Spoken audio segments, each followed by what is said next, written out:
We're on our way to Pisa, but first we stop for a little bit of water from one of the fountains in Lucca. Pisa is an easy day trip from Lucca. It's about 20 or 30 minutes away by bus or train. As you can see, we're taking the train.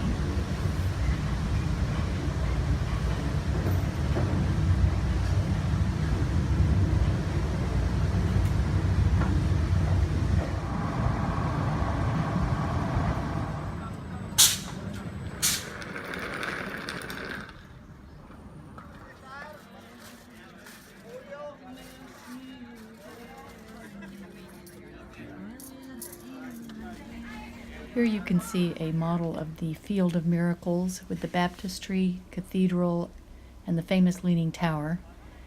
In the background, the low building is the Campo Santo, or Holy Field, and you will see more of that later.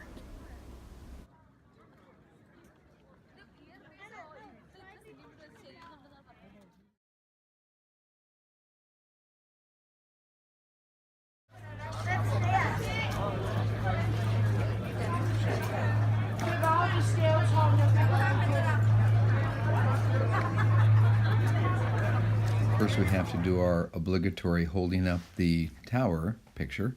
Meg can do it with just one finger. And then here are the views from the top of the tower.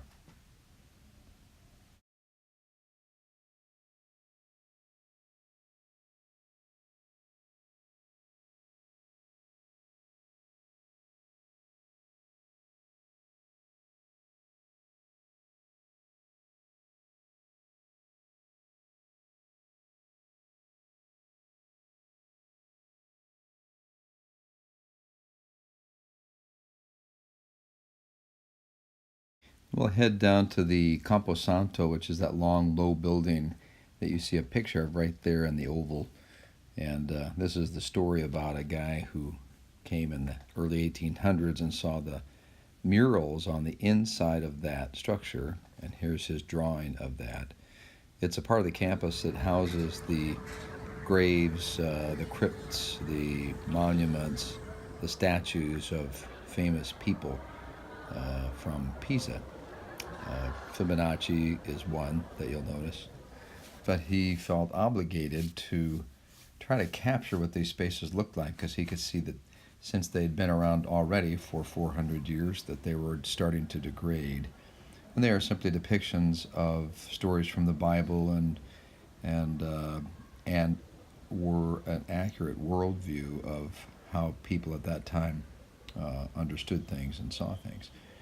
But he did drawings like this one to try to capture the color and the theme and basically just reproduce them. Since there were no cameras, he became the photographer for these murals.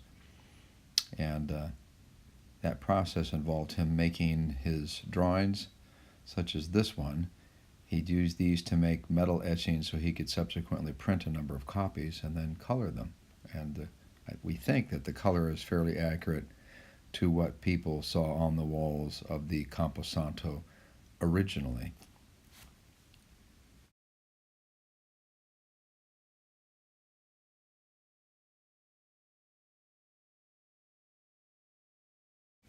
Some of these are pretty violent. This is the destruction of Sodom and Gomorrah, and this is creation, with the circles showing you where earth and the stars and heaven and such are located. It is an accurate reflection again of how things really were regarded at that time.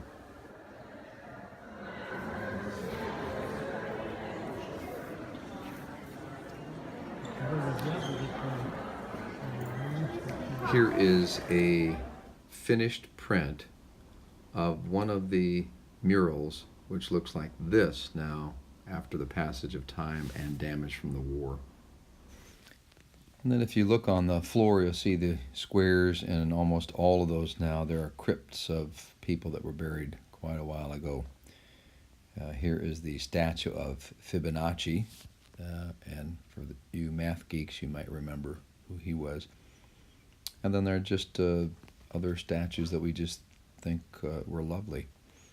And in the middle of the Camposanto is this beautiful, peaceful green space. Here's the church, and I'll let the images speak for themselves.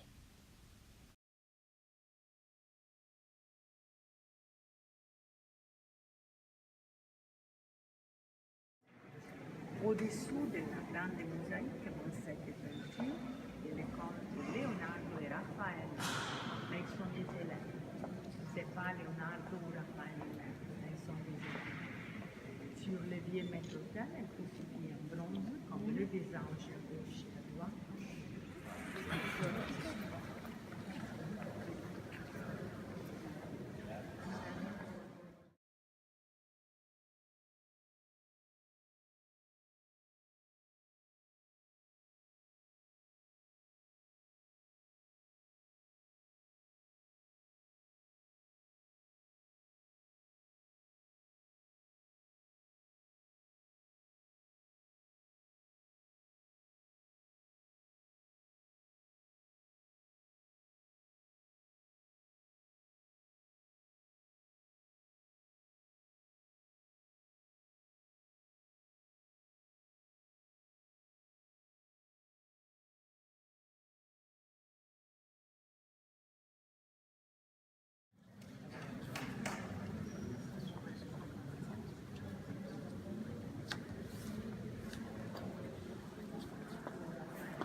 We'll go from the church to the baptistry, which is right across from the front door of the church. You get baptized and then you go straight into the church.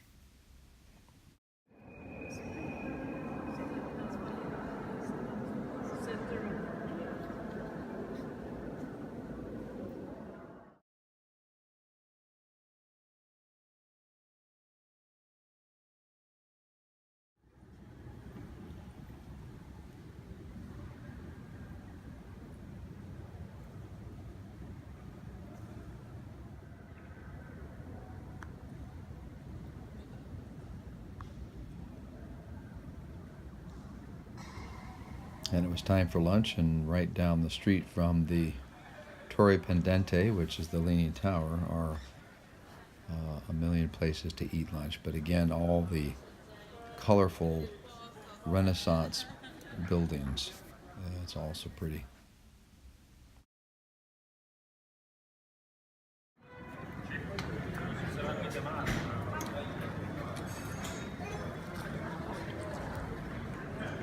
And as we're finished with lunch, we go right back down the street and turn the corner, and there's a Subway sandwich guy standing there. Amazing to think folks do live and work right next door to these remarkable monuments. And we'll head back out the entrance gate. You can see the remnants of the walls that Pisa had as well. Looking back down the street as we head to the train station, and then on the train to Lucca.